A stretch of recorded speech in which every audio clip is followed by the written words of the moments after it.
Salam sehat Bapak Ibu dan Saudara sekalian.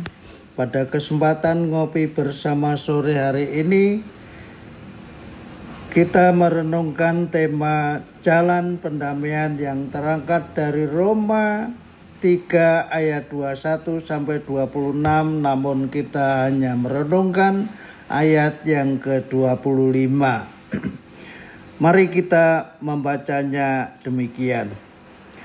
Kristus Yesus telah ditentukan menjadi jalan pendamaian karena iman dalam darah-Nya. Hal ini dibuatnya untuk menunjukkan keadilan-Nya karena Ia telah membiarkan dosa-dosa yang telah terjadi dahulu pada masa kesabaran-Nya. Bapak, Ibu, dan Saudara sekalian yang terkasih di dalam Tuhan, salib adalah simbol utama kekristenan. Salib pasti bisa ditemui di gereja, di rumah orang Kristen pun umumnya memiliki hiasan salib. Orang Kristen juga sering memakai kalung dan anting salib. Mengapa salib menjadi simbol utama kekristenan? Karena salib adalah lambang perdamaian yang dilakukan oleh Kristus Yesus. Kita jatuh ke dalam dosa manusia, selayaknya dihukum di dalam kebinasaan. Tiada jalan apapun yang dapat menyelamatkan manusia dari hukuman dosa. Semua orang telah berbuat dosa dan telah kehilangan kemuliaan Allah, demikian Roma 3 ayat 23. Sejak melakukan dosa, maka kemuliaan dan kekudusan Allah tidak ada lagi di dalam hidup manusia. Karena Allah adil, maka kebinasaan menjadi hukuman atas dosa manusia kepada Allah. Bersyukurlah, Allah sangat mengasihi manusia berdosa. Karena itu Dia mengutus anaknya yang tunggal, Yesus Kristus, datang ke dunia menerima hukuman dosa, menggantikan manusia. Darah Yesus tercurah menjadi tebusan atau harga yang dibayarkan untuk melepaskan kita dari kebinasaan.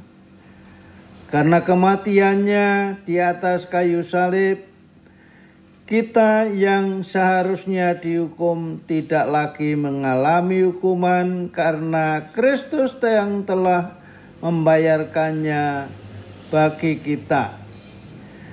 Karena kematiannya kita yang mati menjadi hidup kembali.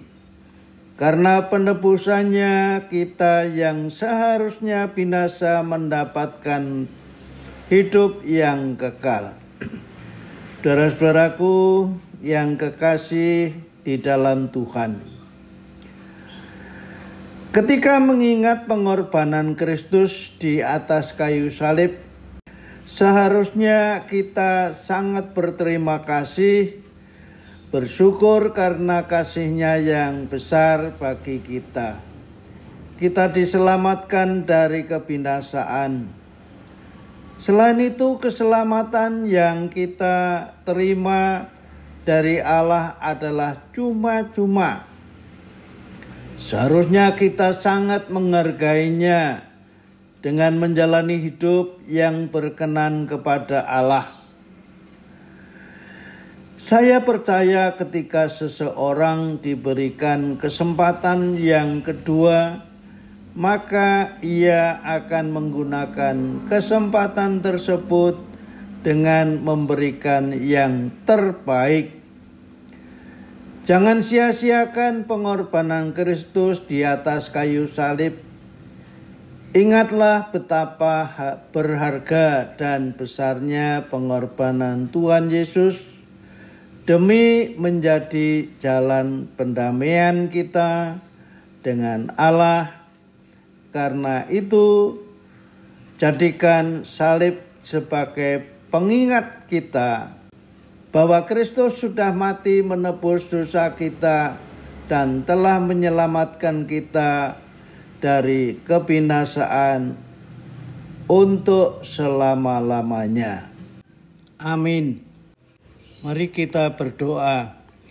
Tuhan yang Maha Kasih dan Maha Murah, terima kasih untuk kasih-Mu yang besar terhadap kehidupan kami. Melalui salib Kristus kami diselamatkan dan diampuni dosanya. Biarlah kiranya kuasa salib itu menyertai perjalanan hidup kami sepanjang masa, sehingga kami boleh berpegang pada pengampunan yang Tuhan sudah sediakan. Biarlah kasih agung-Mu itu kami renungkan setiap hari, sehingga menjadi bekal di dalam kami menjalani hidup yang penuh kemurahan dan penuh kasih dari Tuhan. Di dalam Kristus Tuhan kami mohon berkat Tuhan. Amin.